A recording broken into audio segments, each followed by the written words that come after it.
Kizamde! Hop on the beat!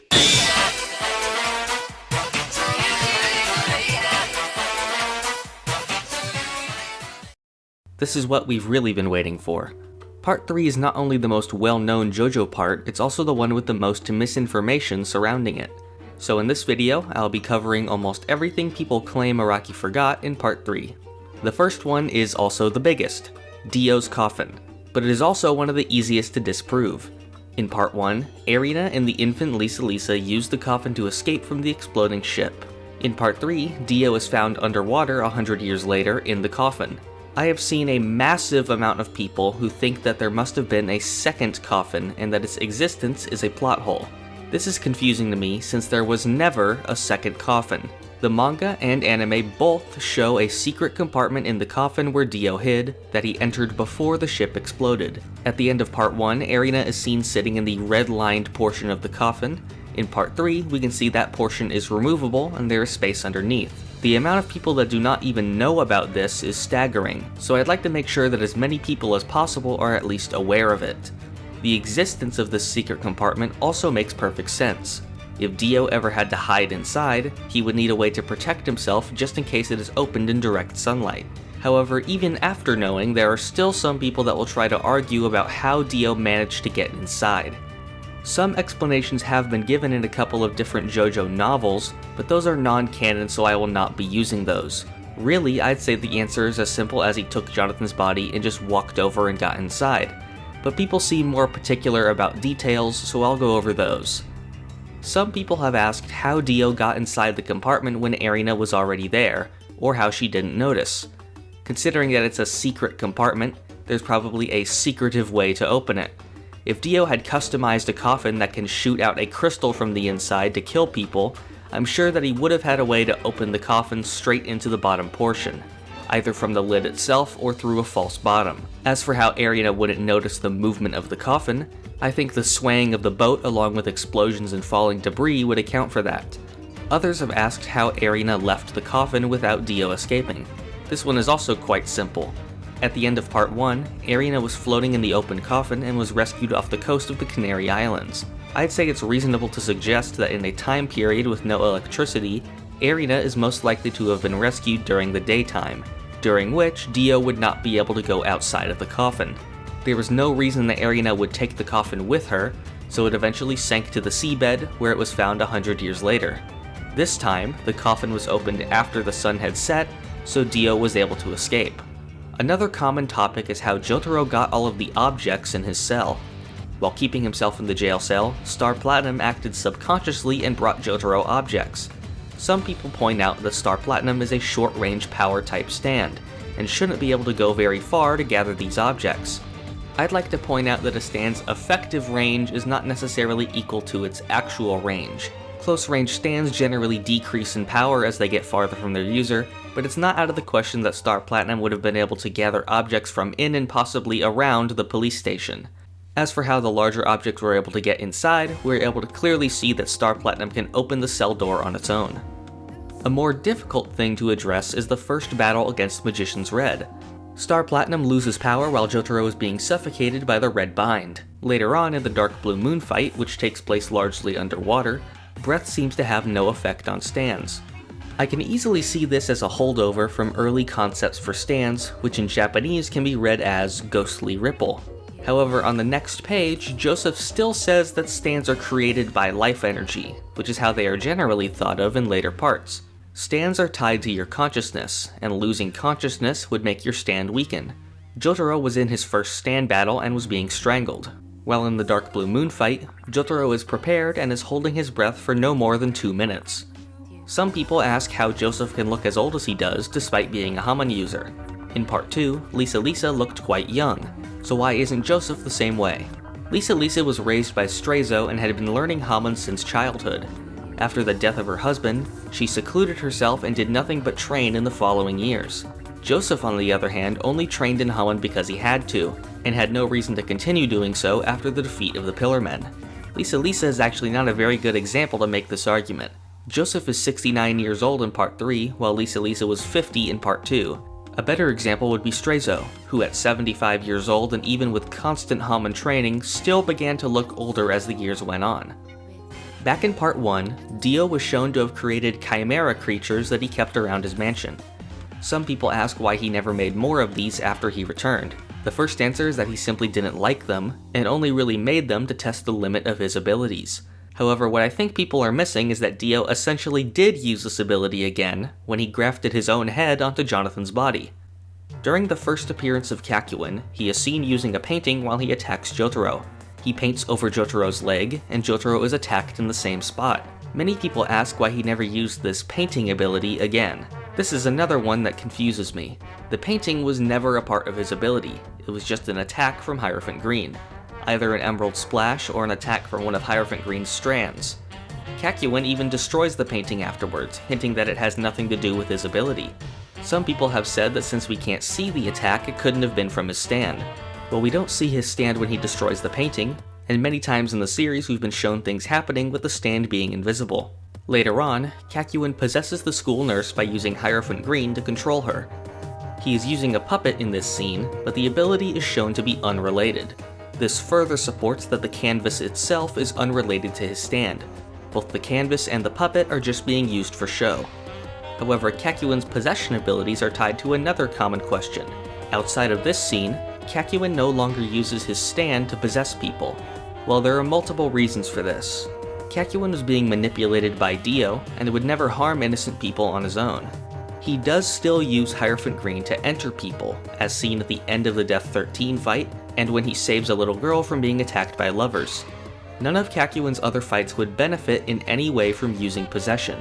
First of all, stand users can see his stand, which would make them very difficult to possess. Tower of Grey was too small and fast, so once he caught it, he tore it apart instead. Whole Horse and J. Guile were too far away, and he wanted to let Polnareff be the one to kill J. Guile anyway. Possessing Steely Dan himself would solve nothing about the stand in Joseph's brain, and it would just harm Joseph if he attempted it. The younger Darby would be able to see himself being attacked by Hierophant Green, which would count as cheating and cause Kakyoin to instantly have his soul taken. And lastly, Dio, where the entire premise of the fight was that Kakyoin needed to stay a safe distance away from him. One which I find somewhat annoying is the often repeated line, "No one can just deflect the Emerald Splash." Like a lot of Araki Forgot moments, this one started as a joke, but for whatever reason I've seen it lumped in with other inconsistencies as if this is somehow one of them. This is really no different from any other villain character being surprised that their attack doesn't work. This line is also from the dub, which makes it a little bit more inaccurate compared to the original line. In parts 1 and 2, the battles focused mostly on Hamon abilities, but starting in part 3, there was a shift towards stands. Some people wonder why a change like this was made, and why Joseph didn't teach Hamon to the other characters. It has been shown that Hamon takes weeks of training to use effectively. The group had 50 days until Holly died, and they ended up killing Dio on the last possible day. It is simply not efficient to stop and try to learn Hamon, or to teach it half-assed along the way. The main conflict in part 3 is that the forced awakening of a stand in Holly has caused her to become ill, since she is not strong enough to control it. Some people have asked how Holly is not able to control her stand, when children, infants, dogs, rats, and other peaceful people like Tonio or Aya can. I think this stems from a misunderstanding about how stands work. A stand is not necessarily based on a fighting spirit, and more like a strength of spirit. First of all, people like Tonio and Aya manifested their stands through mastery of a craft.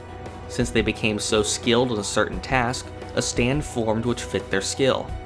This is different from a forced awakening through something like the Arrow or the Joestar Curse.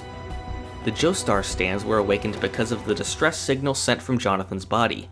This gave them very powerful stands capable of locating and finding Dio.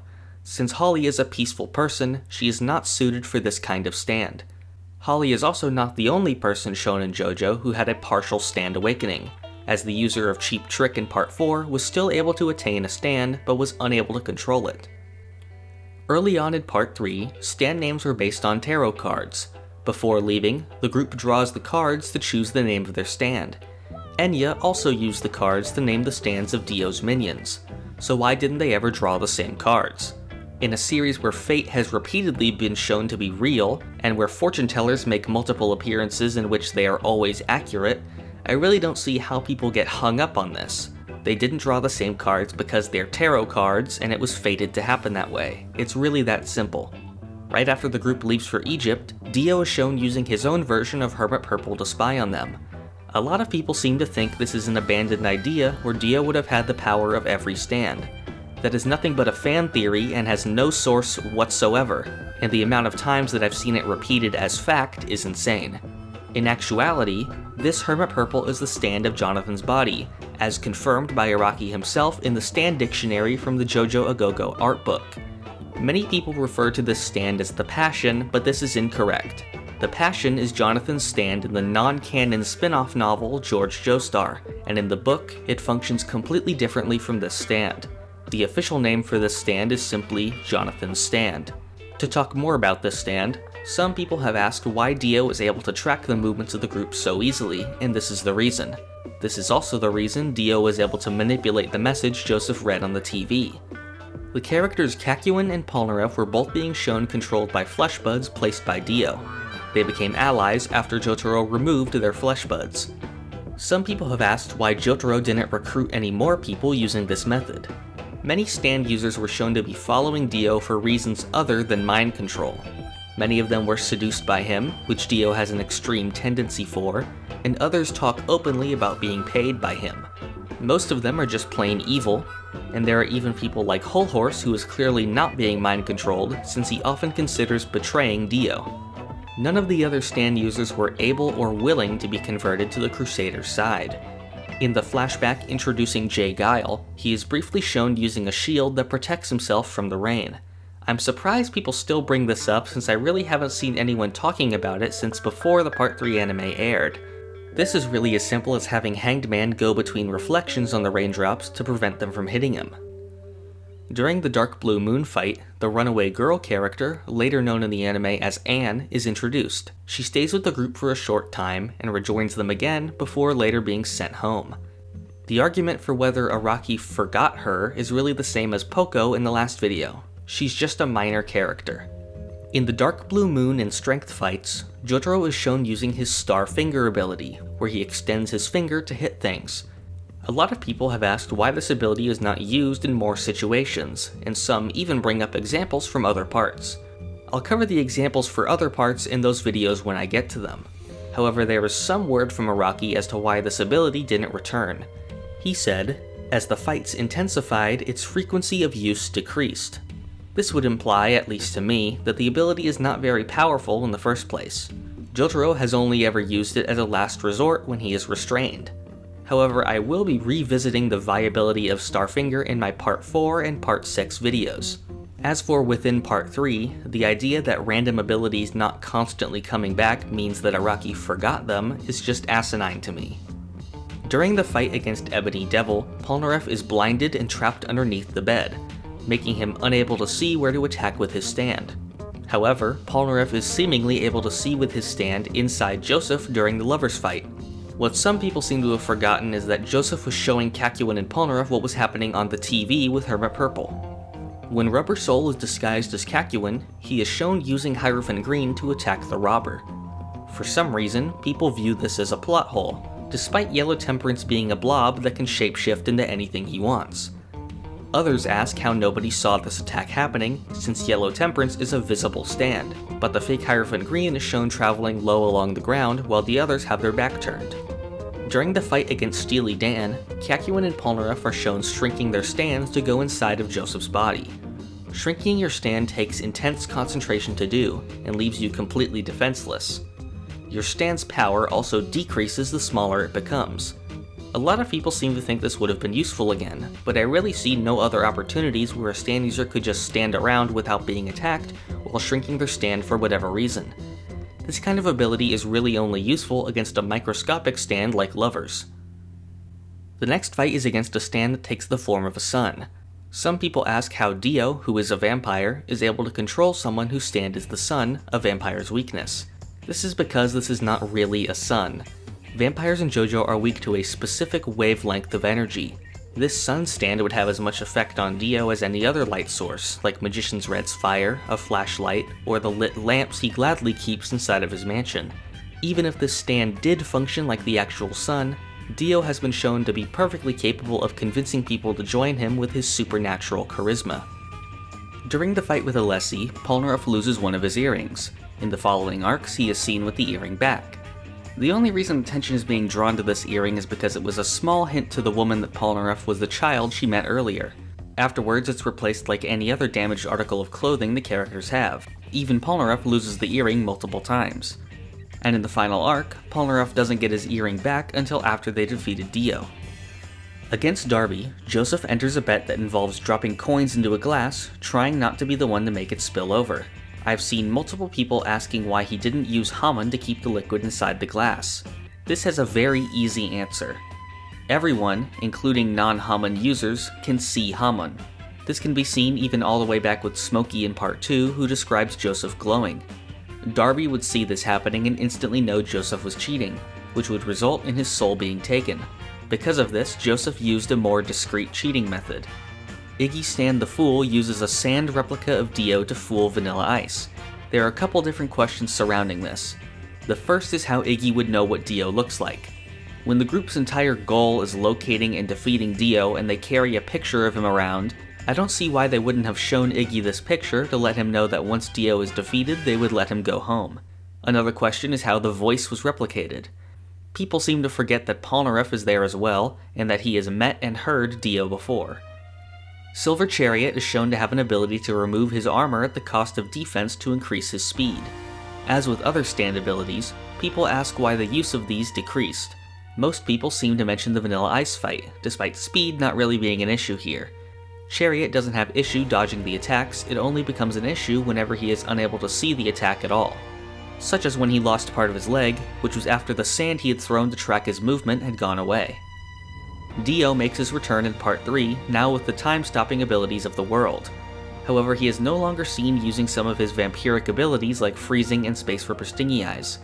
Dio makes it very clear that Jonathan's body is rejecting him and limiting his vampiric abilities. Even if he does have access to these abilities, he has little opportunity to use them. Freezing only works on direct contact, and would not work through stands since there is no moisture.